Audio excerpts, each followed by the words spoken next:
Hello student, I welcome to all of you in the 11th class chemistry. So आज हम 11th class chemistry का chapter number first some basic concept of chemistry study करने जा रहे हैं, जिसमें हम केमिस्ट्री को जीरो से सीखेंगे। So my name is Sikandar Ali and ये आपका channel physical classes.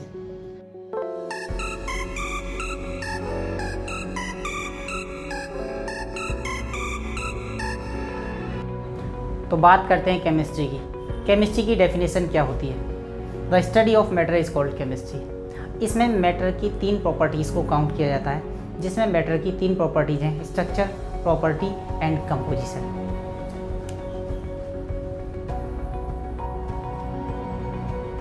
The study of matter is called chemistry.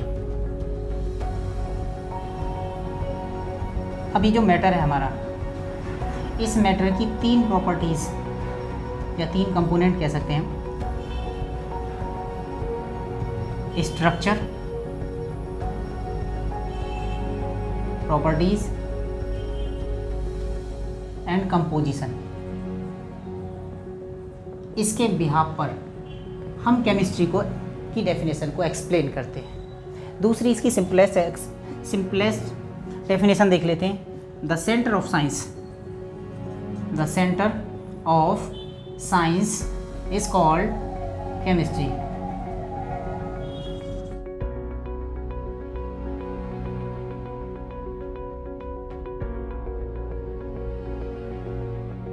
इसे सेंटर ऑफ साइंस क्यों कहते हैं? क्योंकि केमिस्ट्री एक दूसरी साइंस के साथ कोरिलेट करती है, आपस में एक दूसरे को कनेक्ट करती है, इसीलिए इसको सेंटर ऑफ साइंस कहा जाता है।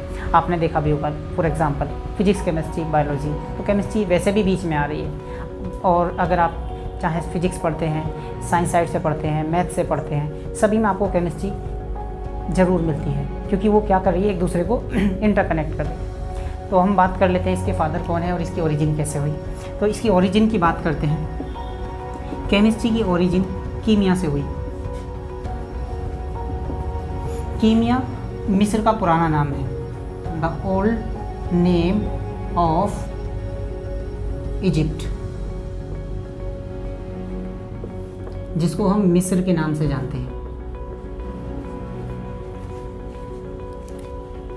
केमिस्ट्री की जैसे ही डिस्कवरी की गई, फर्दर इसको अपडेट किया गया, तो इसका कीमिया से नाम केमिस्ट्री रख दिया गया। इसीलिए इसको चे से नहीं पढ़ते, कैसे पढ़ते हैं, क्योंकि इसकी डिस्कवरी कीमिया से थी। अब हम बात कर लेते हैं इसकी फादर की। फादर ऑफ केमिस्ट्री,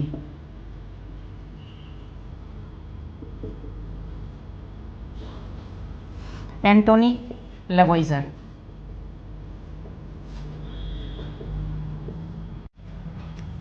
बात करते हैं ग्रैंडफादर ऑफ केमिस्ट्री,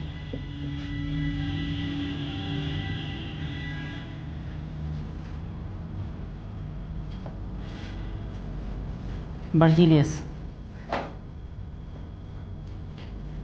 जो कि केमिस्ट्री के ग्रैंडफादर कहलाते हैं। अब हम बात करते हैं केमिस्ट्री इम्पोर्टेंस ऑफ केमिस्ट्री। तो सबसे पहला इम्पोर्टेंस है इसका इन एग्रीकल्चर। फर्स्ट इम्पोर्टेंस है हमारा इन एग्रीकल्चर। एग्रीकल्चर में हम केमिस्ट्री को किस तरह से यूज़ करते हैं? तो सबसे पहला आता है हमारा पेस्टिसाइड्स, फंगीसाइड्स,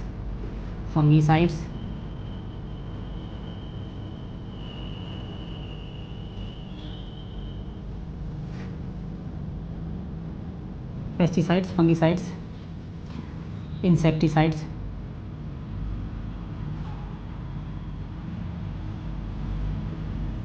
वीडीसाइड्स,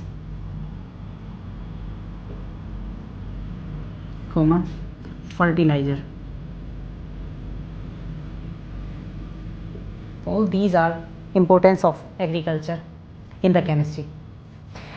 दूसरे इम्पोर्टेंस की बात कर लेते हैं हम इन industries.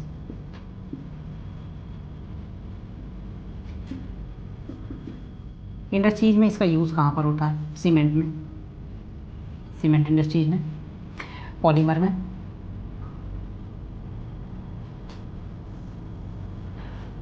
In beauty products,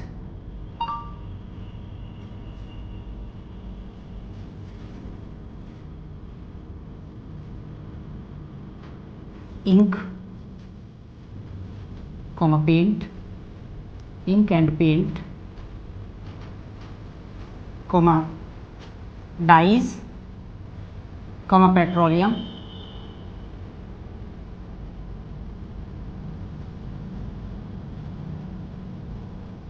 soap and detergent.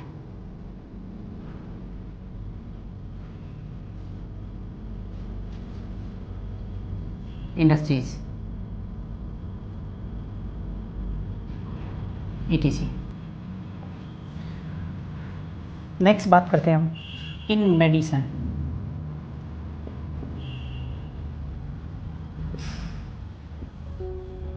In the formation of antibiotics, in the formation of antibiotics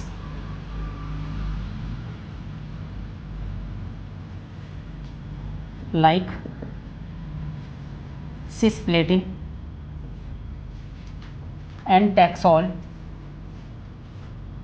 are used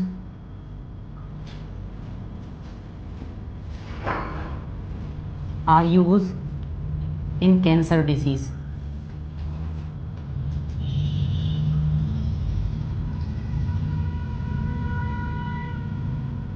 While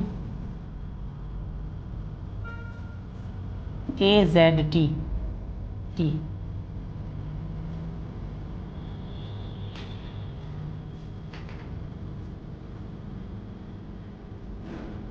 azithromycin used in ads.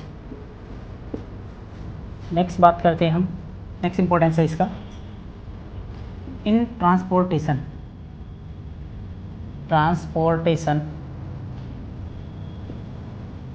different types of fuels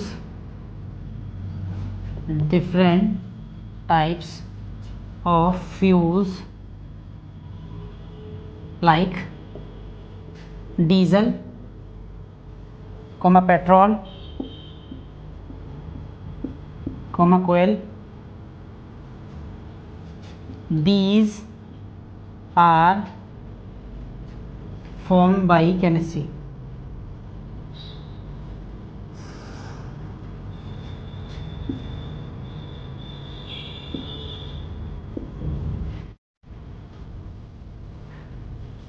तो different types के जो fuels होते हैं जैसे diesel, petrol, कोयला, ये सब भी केमिस्ट्री के द्वारा ही फॉर्म किए जाते हैं।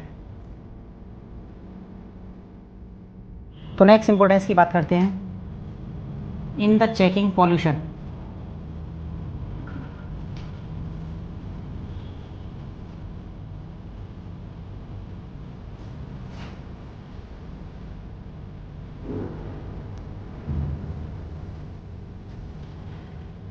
Many pollutants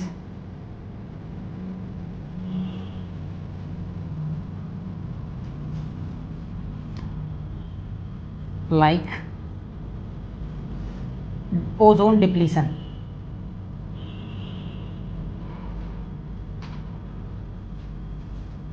and environmental analysis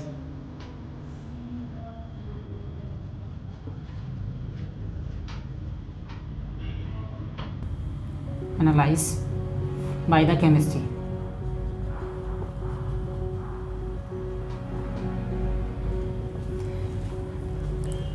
अब हम बात कर लेते हैं, एक बार फिर से रिव्यू देख लेते हैं इसका। जैसा कि हम बात कर रहे थे केमिस्ट्री की, एग्रीकल्चर में क्या यूज़ होता है। एग्रीकल्चर में जैसे पेस्टिसाइड्स, जितनी फसल वगैरह होती है उसको जितना भी इन्फेक्शन हो जाता है तो उस पर हम क्या करते हैं, छिड़काव करते हैं पेस्टिसाइड, इंसेक्टिसाइड्स का। और उसके न्यूट्रिशन को बढ़ाने के लिए हम उसमें फर्टिलाइज़र का इस्तेमाल करते हैं। तो फर्टिलाइज़र जिस तरह से हमारी बॉडी में न्यूट्रिएंट्स की रिक्वायरमेंट होती है, वैसे ही क्रॉप के लिए, फसल के लिए न्यूट्रिएंट्स बेनिफिशियल होते हैं। और हम बात करते हैं इंडस्ट्री की, सीमेंट इंडस्ट्री, सीमेंट बनता है इंडस्ट्री में बनता है, गिलास, कांच जो होता है हमारा इंडस्ट्री में बनता है, सोप, डिटर्जेंट, ये सब इंडस्ट्री में बनते हैं। और जितने भी ब्यूटी प्रोडक्ट्स हैं वो इंडस्ट्री में बनते हैं, leather, detergent and etcetera, different types के। जो प्रोडक्ट्स होते हैं वो सभी इंडस्ट्री में बनते हैं, तो इंडस्ट्री में सबसे बड़ा रोल होता है केमिस्ट्री का। नेक्स्ट हम बात कर लेते हैं इसकी मेडिसिन की फील्ड में। डिफरेंट टाइप्स ऑफ की जो एंटीबायोटिक्स होती हैं वो केमिस्ट्री के द्वारा ही बनाई जाती हैं। जैसे इसमें कुछ एग्जांपल भी दिए हुए हैं, सिस्प्लेटिनोटैक्सोल जिसको हम कैंसर में यूज़ करते हैं, और AZT एजिडोथाइमिडीन, ये हमारे एड्स की डिजीज़ में बेनिफिशियल होती है। और जैसे कि ट्रांसपोर्टेशन में डीजल, पेट्रोल, कोयला, इन सभी के बनाने में केमिस्ट्री का बहुत बड़ा रोल होता है। और पोल्यूशन को चेक करने में हम पोल्यूशन की बात कर लेते हैं, जैसे BOD biological oxygen demand, COD chemical oxygen demand, यानी कि वाटर का पोल्यूशन हम मेजर करते हैं। कैसे चेक करते हैं? केमिस्ट्री के द्वारा ही पॉसिबल है। और हम पीने का पानी को भी हम एनालाइज करते हैं केमिकल्स द्वारा, और जिससे जैसे केमिकल का हम इस्तेमाल करते हैं, क्लोरीन का इस्तेमाल करते हैं। क्लोरीन हमारे वाटर में मिलाया जाता है। हम ड्रिंकिंग वाटर में क्लोरीन, जो बड़े बड़े प्लांट्स होते हैं उसमें क्लोरीन का ही यूज़ करते हैं, जो कि वाटर के अंदर डिज़ोल्व बैक्टीरिया को किल कर देता है। और ओजोन डिप्लीशन, ओजोन हमें UV रेस से प्रोटेक्ट करती है, जो कि हमारे लिए बहुत ज़्यादा बेनिफिशियल होता है। और जो भी पॉल्यूशन हो रहा है, ठीक है, जिससे कैंसर कॉज होता है, क्योंकि जब UV रेस हमारी अर्थ पर वापस आती हैं सनलाइट से, तो कैंसर डिजीज़ कॉज होता है। और जितने भी स्किन डिजीज़ होते हैं वो कॉज होते हैं, आइज़ डिजीज़ कॉज होते हैं। तो उसका मेन कारण क्या है? UV रेस का ज़मीन पर आना। तो उसको रोकने के लिए, एनालाइज करने के लिए केमिस्ट्री का बहुत बड़ा रोल होता है, ठीक है। और इन्वायरमेंटल किसी भी तरह का पॉल्यूशन होता है उसको भी केमिस्ट्री द्वारा ही रोका जाता है। इस तरह से हमारा केमिस्ट्री का ओरिजिन और केमिस्ट्री की डेफिनेशन, ओरिजिन, इम्पोर्टेंस क्लियर हो गया। तो बात करते हैं दूसरा टॉपिक, नेचर ऑफ मैटर।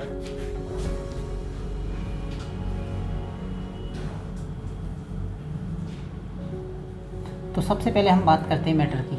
आखिर ये मैटर होता क्या है? Anything which has mass and has occupy space, anything which has mass and has occupies space is called matter. अब हम इसके क्लासिफिकेशन की बात कर लेते हैं। मैटर को फर्दर इस तरह से क्लासिफाई किया गया। तो इसकी दो प्रॉपर्टीज़ होती हैं। Number 1 physical properties,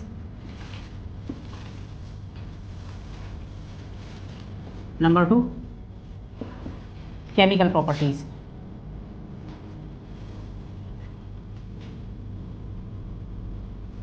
physical properties क्या होती हैं? फिजिकल प्रॉपर्टीज़ उन प्रॉपर्टीज़ को कहते हैं जो हमें फिजिकल यानी बाहर से देखकर पता चलती है।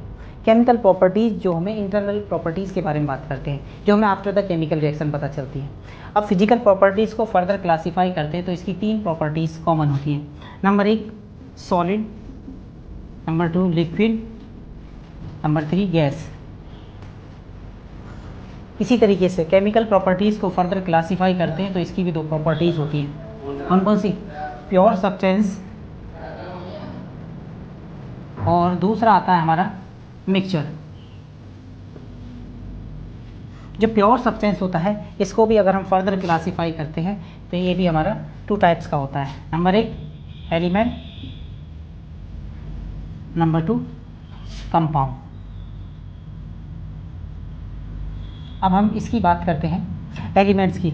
एलिमेंट्स को भी फर्दर क्लासीफाई करते हैं तो एलिमेंट्स भी हमारा 3 टाइप्स का होता है। मेटल,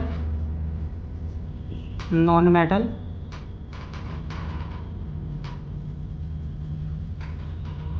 और मेटेलॉइड्स।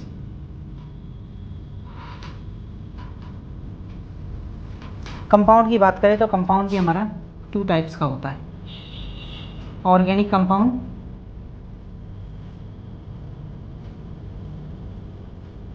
Inorganic compound.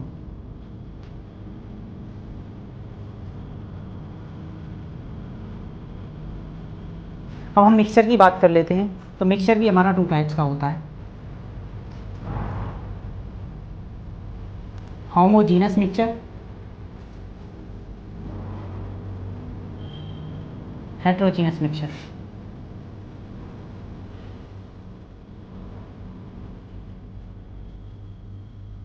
ये कंप्लीट क्लासिफिकेशन था मैटर का।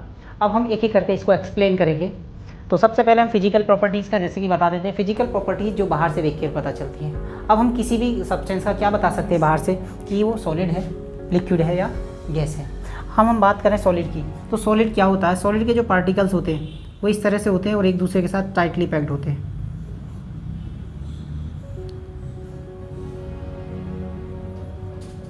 इसके पार्टिकल्स टाइटली पैक्ड होते हैं और इसमें इंटरमोलिक्यूलर स्पेस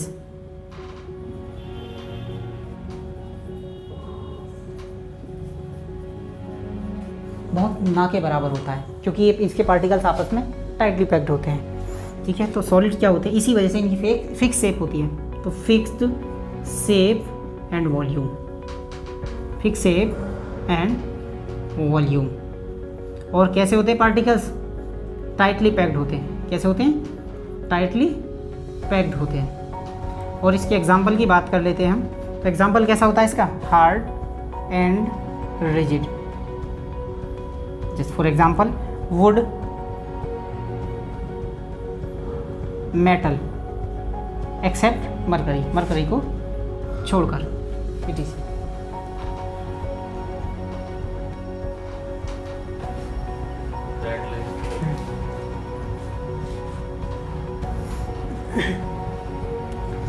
लिक्विड की बात करते हैं। तो लिक्विड के जो पार्टिकल्स होते हैं वो थोड़े से लूजली अरेंज होते हैं, इस तरह से अरेंज होते हैं। इसी वजह से कोई भी लिक्विड सब्सटेंस क्या होता है, आपस में इस तरह से बाइंड नहीं होते, तो क्या होते हैं, बिखर जाते हैं। तो इसीलिए इनका क्या होता है, फिक्स होता है volume, fixed volume but not fix shape, not fix shape.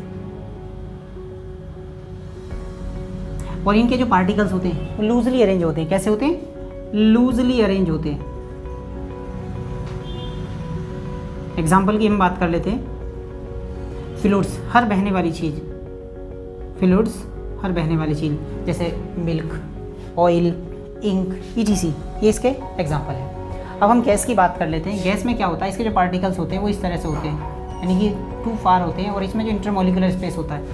अब हम जैसे इंटरमोलिकुलर स्पेस सॉलिड में बहुत कम था, लिक्विड में थोड़ा इनसे ज़्यादा था, और गैसियस पार्टिकल्स में इंटरमोलिकुलर स्पेस बहुत ज़्यादा होता है, इसीलिए पार्टिकल्स बहुत दूर होते हैं। आपने देखा होगा 14 किलो, एक छोटे से सिलेंडर में 14 किलो गैस क्यों आ जाती है, क्योंकि उसके पार्टिकल्स बहुत दूर होते हैं, और उसको जब हम कंप्रेस करते हैं तो पार्टिकल्स इसी वजह से उसमें गैस भरना शुरू हो जाता है। और दूसरा एग्जाम्पल हम इसका देख लेते हैं, जैसे रॉकेट को जो आसमान में भेजा जाता है, स्काई में भेजा जाता है या स्पेस में भेजा जाता है, तो कैसे भेजा जाता है, तो नीचे से कंप्रेस किया जाता है, कंप्रेसर से हम उसको भेजते हैं, ना कि उसको इंजन के द्वारा भेजा जाता है। ठीक है, इस तरह से हमारी फिजिकल प्रॉपर्टीज़ ऑलमोस्ट कंप्लीट हो जाती हैं। इसका एग्जांपल फ्लूइड्स हो गया, और इसका एग्जांपल हो जाएगा हमारा कंप्रेसिबल। जैसे गैसेस की बात कर लेते हैं, एयर हो गया, ठीक है, और ETC कर देते हैं, बाकी ऑल टाइप ऑफ। तो इस तरह से हमारा फिजिकल प्रॉपर्टीज़ कंप्लीट हो जाती है। तो टेक द स्क्रीनशॉट प्लीज़, और हम इसको रफ कर देते हैं।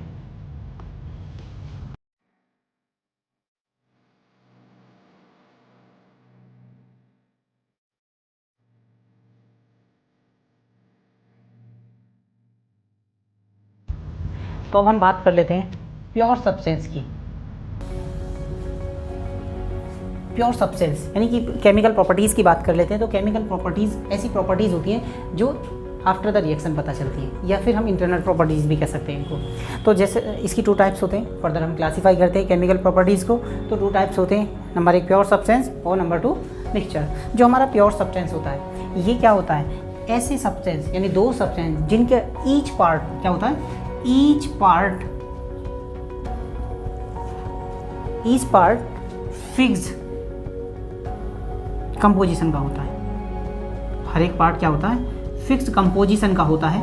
For example element and compound, for example element and compound. तो अब हमारा जो एलिमेंट्स होता है ये क्या है, ये एक प्योर सब्सटेंस है। तो अब हम एलिमेंट्स की अगर डेफिनेशन की बात करें तो क्या होता है, ये होता है हमारा same kind of pure substance, same kind of pure substance is called element. ठीक है, for example carbon, hydrogen, nitrogen, oxygen, ETC। तो ये हमारी डेफिनेशन थी प्योर सब्सटेंस की, और ये वाली डेफिनेशन थी हमारी एलिमेंट्स की। एलिमेंट्स के example carbon, hydrogen, nitrogen, oxygen, ETC। पूरी पीरियोडिक टेबल को 3 पार्ट्स में डिवाइड किया गया है। किस तरह से, मेटल, नॉन मेटल और मेटलॉइड्स। ऐसे मेटल्स, ऐसे एलिमेंट्स जिनके ऊपर पॉजिटिव चार्ज होता है, क्या होता है, positive charge, that is called metals. जिनके ऊपर नेगेटिव चार्ज होता है वो क्या कहलाते हैं? Non metals. जिसके ऊपर both positive and negative charge होता है वो क्या कहलाते हैं? हमारे मेटलॉइड्स कहलाते हैं। ठीक है, अब हम मेटल्स की एग्जांपल की बात कर लेते हैं, जैसे silver, iron, copper, gold, ETC। These are the metals. Non metals की बात कर लेते हैं हम, फ्लोरीन, क्लोरीन, ब्रोमीन, ETC। बाकी अदर गैसेस भी इसमें आती हैं। मेटलॉइड्स की बात कर लेते हैं, एग्जांपल मेटलॉइड्स की। तो मेटलॉइड्स के एग्जांपल होते हैं boron, silicon, germanium, arsenic, antimony और टेरिलियम। ये कंप्लीटली मेटल्स हैं जो हमारी पूरी पीरियोडिक टेबल में दिए हुए हैं। इस तरह से हमारी पूरी पीरियोडिक टेबल को 3 पार्ट्स में डिवाइड किया गया, मेटल्स, नॉन मेटल्स और मेटलॉइड्स। मेटल्स वो होते हैं जिन पर पॉजिटिव चार्ज होता है, for examples copper, iron, silver, ETC। Non metals की बात कर लेते हैं हम। तो नॉन मेटल्स हमारे क्या होते हैं जिन पर नेगेटिव चार्ज होता है, जिसमें सभी गैसेस आती हैं, और fluorine, chlorine, bromine, ETC। Metalloids में आता है हमारा boron, silicon, germanium, arsenic, antimony और टेरिलियम। ये क्या है हमारा? ऐसे एलिमेंट्स होते हैं जिन पर पॉजिटिव और नेगेटिव इक्वल चार्ज होता है। इस तरह से हमारा ये भी कंप्लीट हो जाता है। तो बात करते हैं हम कंपाउंड्स की। इस तरह से हमारा कंप्लीटली एलिमेंट्स एक्सप्लेन कर दिया गया है। अब इसको रफ कर देते हैं ना, और से अब हम एक्सप्लेन करेंगे compounds.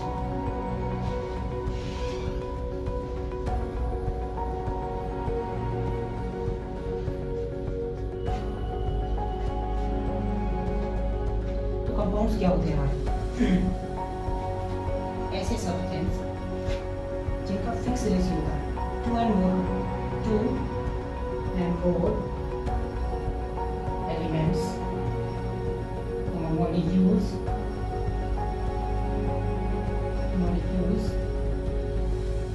are combined in fixed ratio. Is called compound. अब कंपाउंड को फर्दर क्लासिफाई करते हैं तो ये भी 2 टाइप्स के होते हैं। फर्स्ट है हमारा ऑर्गेनिक कंपाउंड, सेकंड है हमारा इनऑर्गेनिक कंपाउंड। जो ये फर्स्ट है ऑर्गेनिक कंपाउंड, ये क्या होता है? ऐसे कंपाउंड जिनके सोर्स लिविंग होते हैं। हम बात करते हैं ऑर्गेनिक कंपाउंड की, तो ऐसे कंपाउंड जिनके सोर्स लिविंग होते हैं।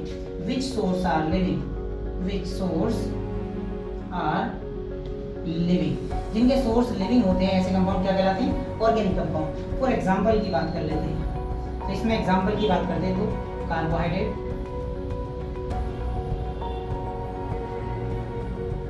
Fat, protein, vitamins,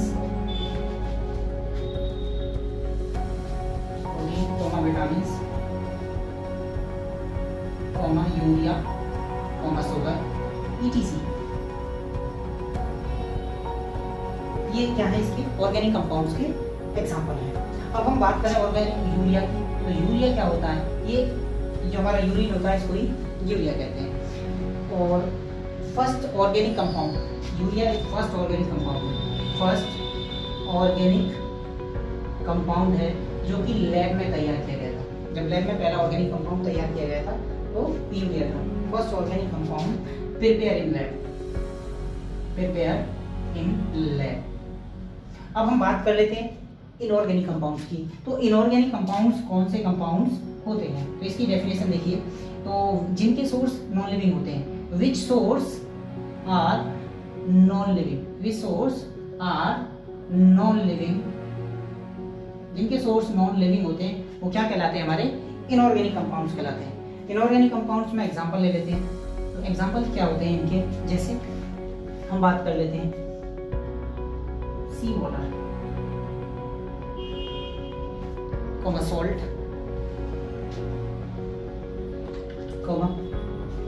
nitric acid, HNO3, water, rocks, चट्टाने,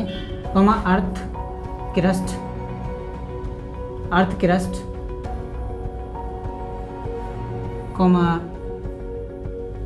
K2SO4, potassium sulphate, ETC।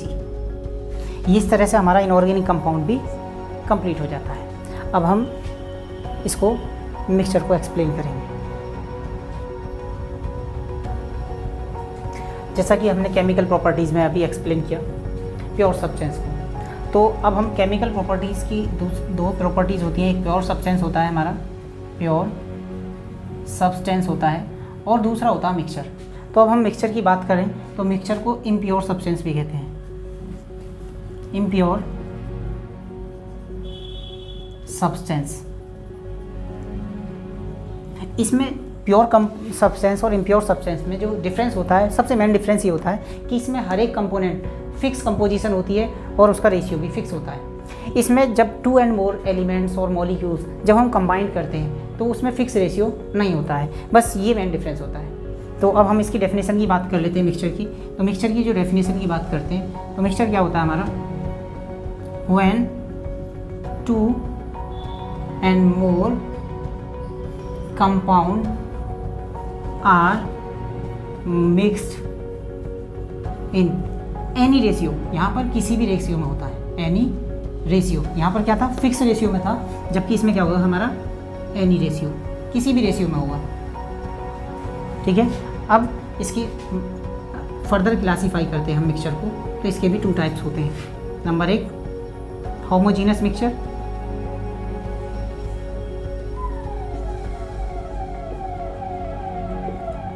Number 2 heterogeneous mixture.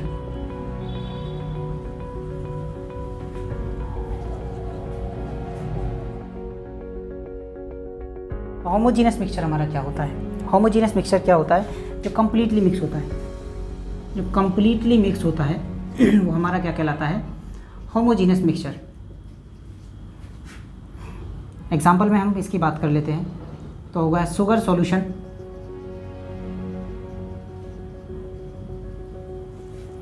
Comma alloy, ETC। आपने एलॉय सुना होगा, हिंदी में एस कहते थे, जब 2 मेटल्स या 2 से अधिक मेटल्स को एक साथ कंबाइन करके मिलाया जाता है। ठीक है, तो क्या कहलाता है, एलॉय कहलाता है। और वो जैसे गाड़ी के आप वायर, गाड़ी के आप एलॉय व्हील देख सकते हैं, उसमें क्या होता है, 2 टाइप्स की, डिफरेंट टाइप्स की मेटल्स को एक कंप्लीटली मिक्स कर दिया जाता है एक दूसरे के अंदर। ठीक है, और ऐसा तब होता है जब उसको मोल्टेन स्टेट में ले जाते हैं। दूसरा हम हेट्रोजीनस मिक्सचर की बात कर लेते हैं। ये क्या होता है हमारा, इनकम्प्लीटली मिक्स होता है। कैसा होता है, इनकम्प्लीटली मिक्स, इनकम्प्लीटली मिक्स्ड होता है। और जब इनकम्प्लीटली मिक्स होता है तो इसका एग्जांपल क्या होगा हमारा, एग्जांपल है हमारा मिल्क, कंक्रीट,